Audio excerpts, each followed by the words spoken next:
పిల్లల స్నాక్స్కి ఫ్రూట్స్ కానీ dry fruits కానీ పెట్టాలి. సాటర్డే వచ్చింది, టైంకి ఫ్రూట్స్ అయితే అయిపోయినాయి. నాకైతే డ్రై ఫ్రూట్స్ కనిపించినాయి.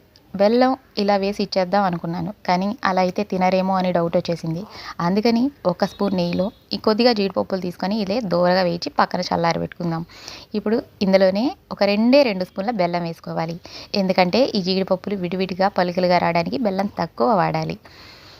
ఇది వాటర్ ఏమి వేయొద్దు, దానికి అలా కరిగిచ్చేసుకుందాం.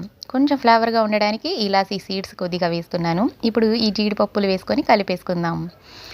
ఇది ఉండలా ఒకలా అయిపోకూడదండి, చల్లారి పెట్టేసుకుందాం. బాగా పరిచేసుకొని కలిపేసుకొని విడివిడిగా ఆరబెట్టేసుకుంటే ఇలా విడివిడిగా వచ్చేస్తాయి పప్పులు. ఇలా చేస్తే పిల్లలు ఇష్టంగా కూడా తినేస్తారు కదా. నచ్చితే ఒక లైక్ చేయండి. మీరేం చేస్తారో నాకు కామెంట్ చేయండి. Thank you.